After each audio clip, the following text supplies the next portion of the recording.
Hello everyone, welcome back. In this video lecture, we are going to study about the body temperature regulation mechanisms. This lecture constitutes introduction and balancing the heat production and heat loss mechanisms, which is the most important mechanism for regulation of body temperature. So this topic will be covered under normal body temperature. We'll discuss about the normal body temperature, then the heat production mechanisms and the heat loss mechanisms. So let us start with the normal body temperature. The normal body temperature can be divided into two temperatures, the body core temperature and the skin temperature. What is body core temperature? Most of the heat in the body is generated by the core organs like liver, brain and heart. All these core organs and skeletal muscles, all these core organs are the one which produces most of the heat by their cellular metabolism, and this temperature inside the core of the body is called body core temperature, whereas the temperature of the skin, which is fluctuating, which is variable with the change in the environmental temperature, is called the skin temperature. As you can see in the diagram here, the core temperature almost stays stable. The core temperature will be stable all the time. It will be, the normal value of it is 37 degrees Celsius or the 98 degrees Fahrenheit. But on the other hand, the shell temperature or the skin temperature keeps varying. As you can see, in the colder environment, the skin temperature of the extremities will be lesser than the core temperature. So the most important aspect of body temperature is the core body temperature. In case of patients, we measure the body core temperature by either oral thermometer or rectal thermometer. So in that case, what is the normal range? In that case, the normal range is from 97 to 99 degrees Fahrenheit. The normal range of body temperature lies in 97 to 99 degrees Fahrenheit, whereas 98 to 98.6 degree Fahrenheit is considered as normal. In some cases, the body temperature increases physiologically, like in case of hard work, emotion, and a few normal adults and many active children can have normally increased body temperature, whereas it can physiologically decrease in colder weathers and during early morning time. It can go below 96 degrees Fahrenheit. Above these, the temperature can rise pathologically, as during heat stroke or during fever. So this gives an idea about the range of body core temperature, and this body core temperature is important to see the inflammatory response or the clinical condition of the patient. Usually the oral temperature and the rectal temperature, in case of rectal temperature, the normal body core temperature will be 1 Fahrenheit higher than the oral temperature.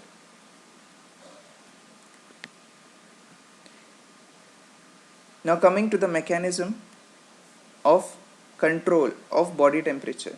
So the body temperature is controlled by balancing the heat production and heat loss mechanism. As you can see here, this mechanism includes the heat production mechanisms of the body, and these mechanisms include the heat loss mechanisms of the body, and the balance between these two mechanisms will determine the body core temperature. Whenever we talk about the temperature in the body, we will be mentioning only the body core temperature. So this balance between these heat production and heat loss mechanism will determine the body core temperature. Let us say if the heat production mechanism is more as compared to the heat loss mechanism, the temperature rises, the body temperature rises. Whereas if the heat loss mechanism is more, then the heat production mechanism, then the body temperature will fall down. So the body temperature, the core body temperature, depends on the balance between these two mechanisms. The heat production mechanism increases, the balance tips towards the heat production, the body core temperature will rise. Whereas the balance tips towards the heat loss mechanism is more than the heat production mechanism, the body temperature tips towards the heat loss and the body temperature falls. So this is the main concept of how body regulates the body temperature. So let us understand these two mechanisms. What is heat production mechanism, what all mechanisms contribute for the heat production, and what all mechanisms contribute to the heat loss, and how the balance will occur in between these two, how the body controls these two mechanisms will be studied. So coming to the heat production mechanisms, there are two methods. Heat can be produced in the body itself and heat is gained from the environment. So let us say in the summer season, we'll see the heat production in the body in the next slide. Let us say in the summer season, the environmental temperature is higher than the body temperature. What happens is the radiation from the hotter object like walls of the house or the normal surroundings, the heat is radiated in the form of infrared waves. These radiation will then hit the body and try to increase the temperature of the body. First of all, let us see what is this heat. Heat is a form of vibration energy. When the molecules vibrate in a higher rate, it has a higher temperature. So whenever our body is in low temperature, its vibration, the molecules in our body are vibrating in a less rate. But if some object, let us say a wall, is having more heat and it radiates the heat, due to that infrared waves, it sets our body in higher vibration and then increases our body temperature. This is same for the mechanism of conduction also. Let us say the conduction in the form of any heat object, or let us say conduction from the air. If the air in the environment is hot, it will conduct the heat from air to the body, and the air surrounding the body, if it is vibrating in higher frequency, they will set the body's molecule in also in the higher frequency to raise its temperature, and that is how the conduction and radiation increases the body temperature and causes heat gain from the environment. Let us see the heat gain from the body itself.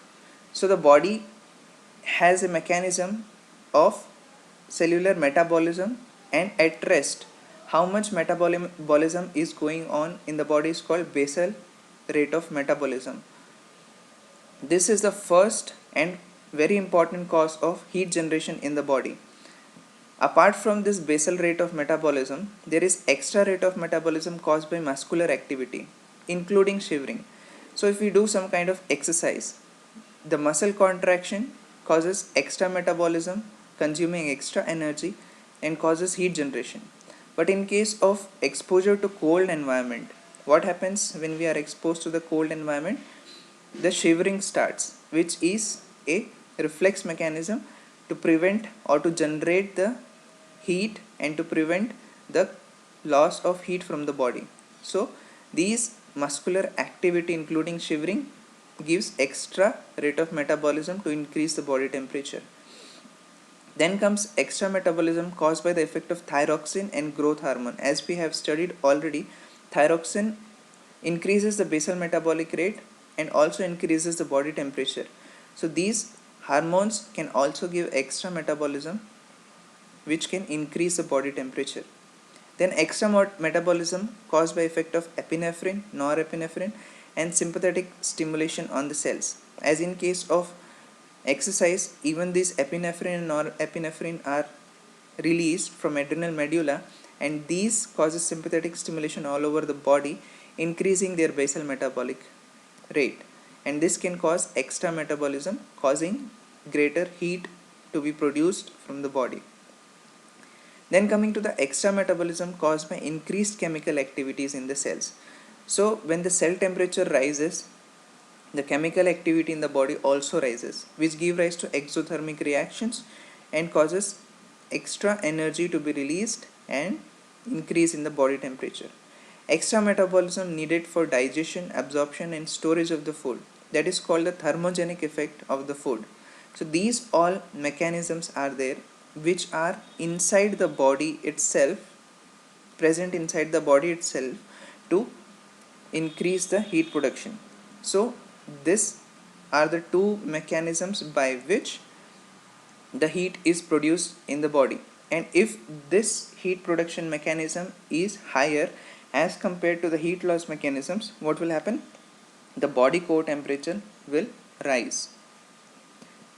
Now let us come to the heat loss mechanisms. This we have to understand in detail, because the control of the heat regulation of body temperature is mainly depending on heat loss mechanism also. So the heat loss from our body is dependent on these two factors. What are these two factors? Let us see here. The first factor is, as we have already told, that the heat in the body is generated inside the core with the help of cellular metabolism of various organs as well as the cellular metabolism of skeletal muscle.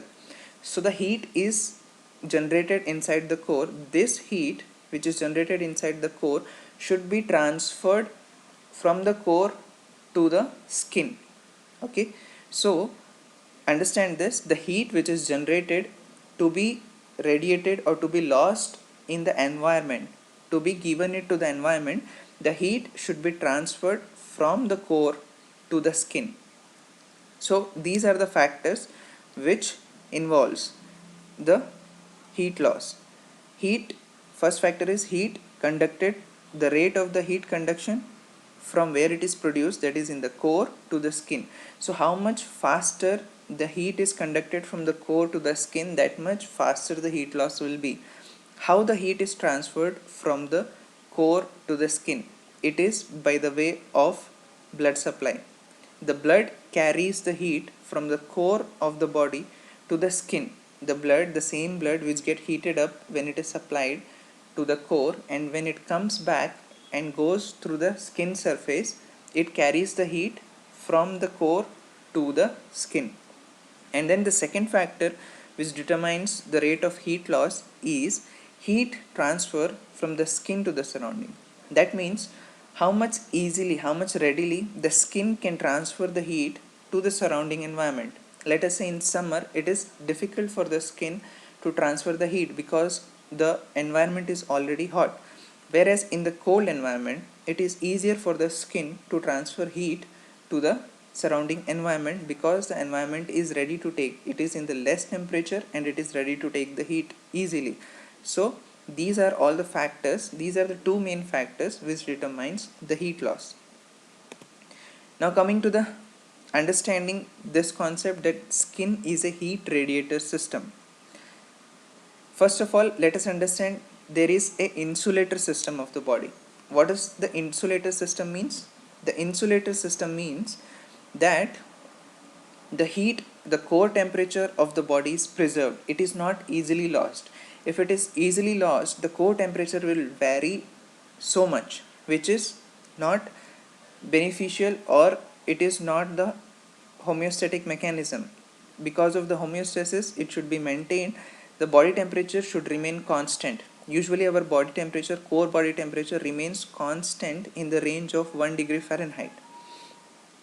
But how does this loss of heat is prevented? How does the core body temperature is kept constant? It is because of the insulator system of the body.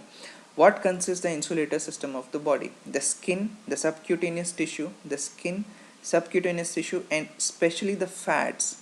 The fats which are present on the subcutaneous tissue consist or comprises the insulator system of the body. As we know that fat conducts heat, does not conduct heat in does not allow the heat to pass through them. They does not conduct heat properly. So the fat and the subcutaneous tissue are the major insulator system of the body, and the subcutaneous fat is more in the female as compared to male, so that is one reason why the heat is more preserved in the females as compared to males. So this is the heat insulator system of the body, which is which consists of skin, subcutaneous tissue and the fat. Now if we have to transfer this energy, heat energy, from the core of the body to the skin, how we can bypass, or how we can overcome this insulator system? Let us say that the body is hot because of certain fever or some other metabolic condition. The body has become hot. When we did exercise, the body became hot. Now we have to transfer this heat energy outside. So what is the mechanism? As I told, what is the carrier? The blood is the carrier. So what happens is, as you can see, this above this subcutaneous tissue, there is a vast venous plexus in the skin. In the dermis subdermal layer, there is a vast venous plexus. If the blood flow, normally the blood flow to this venous plexus can be just above 0% of the cardiac output, but it can increase up to 30% of the cardiac output.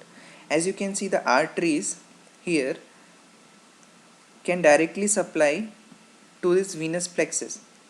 Here is the fat level and the subcutaneous tissue, and the arteries in the subcutaneous tissue then give rises to the venous plexus, gives the blood to the venous plexus. And in the more exposed part of our body, it is connected, rather than the capillary system, instead of capillary system, it is connected with the arteriovenous anastomosis, and this directly sends the blood from the core to the skin venous plexus, from where the heat loss process is facilitated.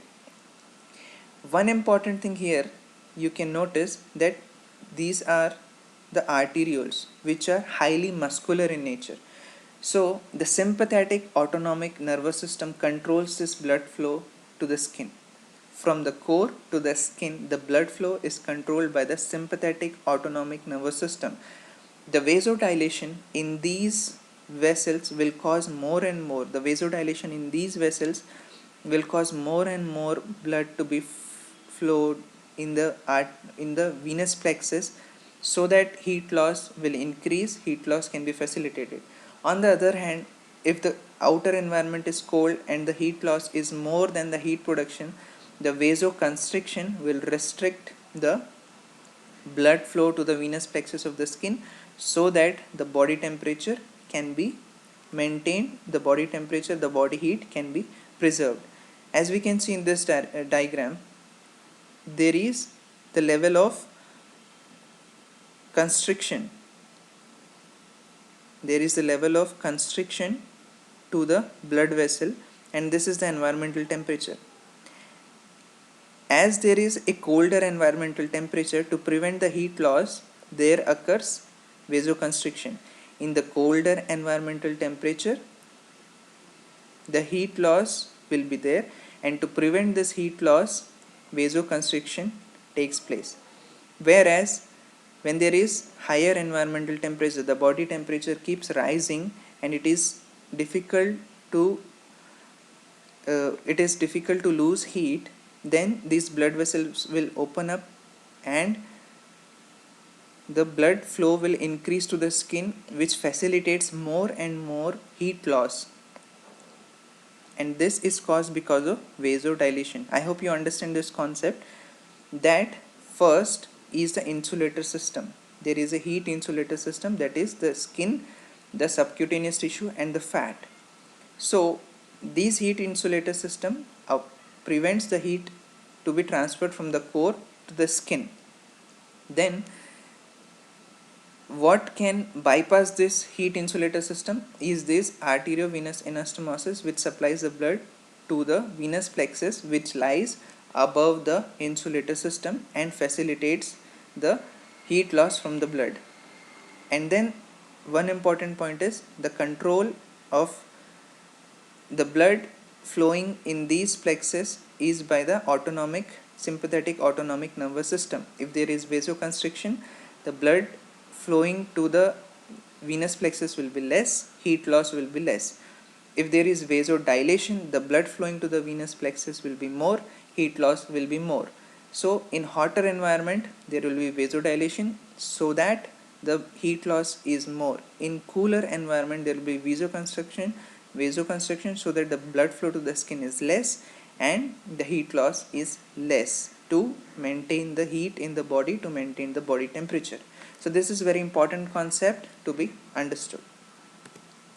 Now coming to the basic physics of how heat is lost from the skin surface. There are several mechanisms from which the heat is lost from the skin surface. As we have discussed already, one mechanism is radiation. We discussed radiation in heat gain mechanism also, and now we are discussing radiation in the heat loss mechanism also, because radiation can give heat to the body and take heat from the body also. If the body temperature is lesser than the environment, the heat will be gained by the body from radiation.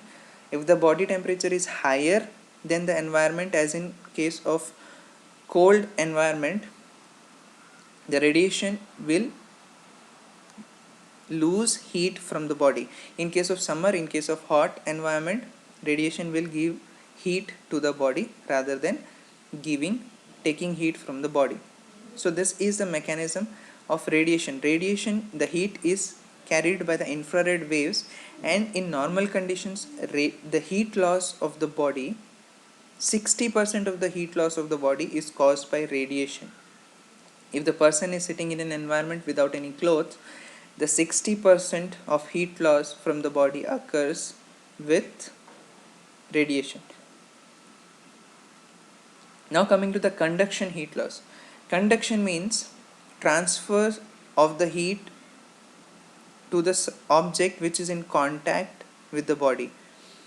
So it when a person is sitting, it comes in contact with the chair or in the bed, and then the body, if it is in higher temperature and chair in the lower temperature, what will happen? The conduction of the heat will take place from the body to the chair, and this conduction of the object comprises 3% of the heat loss of the body, whereas conduction to the air is one of the major heat loss mechanism. That means when the air is surrounding the body and it is cooler in temperature, the cool air is surrounding the body, that the heat energy from the body transfers to the air, and this is how the conduction of air takes place. But once the air around the body is saturated, comes to the same temperature of the body, the heat transfer stops. Once the air is in the same temperature of the body temperature, the heat transfer, they both are in equilibrium and heat transfer stops. That comes to the role of convection heat loss. That means if a moving air, let us say the cool air comes and takes the space of the hot air, the air which was already in equilibrium with the body temperature is removed by a cool air, then there will be the continuous heat loss from the body. So this gives rise to the important concept of convection. That means if the air is in continuous motion, the heat loss from the body will be continuous, because the air and the body temperature is not coming into equilibrium. That is why when we are traveling in the wind, if wind is blowing, we feel more cooler, because the air surrounding us is continuously replaced by the cool wind, and that is why wind is one important mechanism. The cool wind or wind is one important mechanism to increase the heat loss from the body. And the last but very important mechanism of the heat loss from the body is evaporation. Evaporation of the sweat from the skin surface and from the lungs takes place. From the skin and the lungs, it is called insensible water loss or insensible evaporation from the skin and the lungs. These evaporations are very important mechanism for heat loss. As you can see, in normal condition, 22% of the heat loss occurs through evaporation of the sweat. So the sweat is secreted on the skin surface, and when this sweat is evaporated, it carries heat with the evaporated sweat. So the heat is lost when the sweat is evaporated from the skin surface. It is very important mechanism in case of hot or summer environment. Why? Because in summer the radiation is giving heat to the body. The air is hotter, so its capacity of taking the heat away from the body is minimum. In that case, only the sweating mechanism is the one mechanism which can take away from the body to the environment. And this then becomes a very important mechanism of heat loss. This is the basic mechanism of heat loss, or the basic physics of the heat loss: radiation, conduction to the chair or the object in contact, or conduction to the air, then convection, that means continuous air flow, and that air carries the heat energy, and then evaporation, that means evaporation of water from the lungs, skin, and evaporation of the sweat. So these are the basic mechanisms we have to understand. Now coming to the important aspect, and which is regulated by autonomic nervous system, is sweating.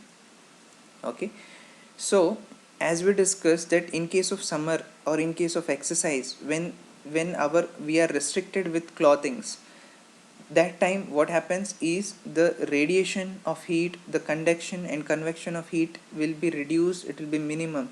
If we are having the clothing and the dress, it will prevent the air to flow, it will prevent the radiation to occur, it will trap the heat energy.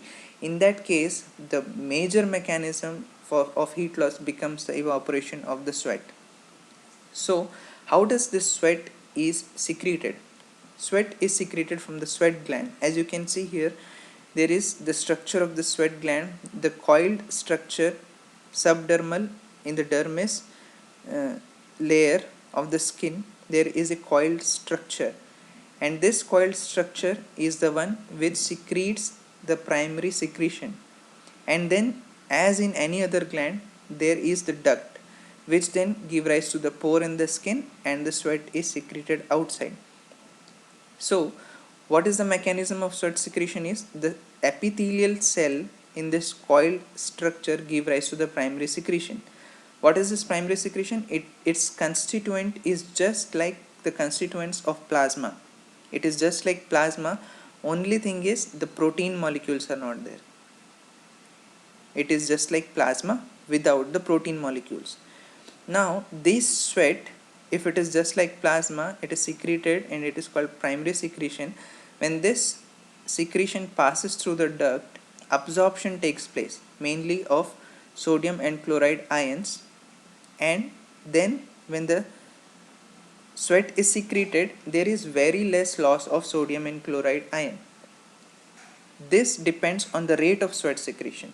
If the rate of the sweat secretion is lesser, there is more capability of this duct to absorb these ions. But if the rate of secretion of sweat is higher, as in case of exercise, these ducts will not be able to reabsorb those ions, and there will be excretion of ions. There will be more ions will be excreted, and there comes the role of acclimatization. What is acclimatization? Is when the body adapts to the higher secretion. If a person is exposed to the heat for, let us say, 1 week, at the starting of the week his sweating capability will be 1 liter per hour, and the ions which will be lost also will be more. Whereas if he is continuously exposed to the heat for, let us say, 1 week, after 4 to 5 days he will get acclimatized. What will be the acclimatization process? He can secrete more amount of sweat. Previously he was secreting 1 liter of sweat, now he can secrete more amount of sweat, that is 3 to 4 liters of sweat. And with the effect of aldosterone, this secretion of sweat is increased because of the sympathetic supply. Because of the sympathetic nerve supply, he is able to secrete, because more and more epithelial cells are generated, more and more sweat is secreted, and he can secrete 3 to 4 liter per hour of sweat because of this sympathetic stimulation. Also, because the sweat gland is supplied by cholinergic sympathetic nerve fibers, sympathetic cholinergic fibers, The sympathetic nervous system is the major controller of the sweat glands. Okay, so in an acclimatized person, after 1 week he will be able to secrete 3 to 4 liters of sweat per day, and with the help of aldosterone he will also be able to control the loss of ions. In an unacclimatized person, daily or per hour sweat 30 grams of salt can be lost, whereas in acclimatized person that can be reduced to 3 to 5 grams of salts or electrolytes loss. Okay, so acclimatization increases the sweat secretion as well as decreases the amount of electrolytes to be lost. This acclimatization takes place with the help of increase in epithelial cells in the gland, and by the help of sympathetic stimulation, and by the help of aldosterone. So this is how the sweat is occurring, which is a heat loss mechanism, and it is also controlled by autonomic nervous system. As we have seen, the skin blood flow, vasoconstriction and vasodilation was also playing a role in the heat loss mechanism, and this sweating is also playing a role which is controlled by autonomic nervous system. This body temperature regulation is a very beautiful example of how the autonomic nervous system controls a vegetative body function, because this is an subconscious function of our body. This is done by autonomic nervous system, and beautifully integrating all the organs involved in the heat mechanism, heat production, heat loss, the autonomic nervous system, with the help of hypothalamus, as we will see in the next class, that how the hypothalamus controls the temperature. With the help of hypothalamus and its supply to the spinal outflow, autonomic nervous system controls the body temperature in our body. Now coming to the last slide, and this is the work for you guys to think. Okay, this is an opportunity for you guys to apply your knowledge. There occurs the loss of heat by panting. Okay, so in certain animals, where as in the case of dog, you can see they lose heat by panting. Why they lose heat by panting, why it is necessary to lose heat by panting, and how it is occurring, what is the mechanism of this heat loss, you have to let me know in the comment section. Okay, so this is the end of the class, and in next class we'll study the role of hypothalamus in control of body temperature. Thank you.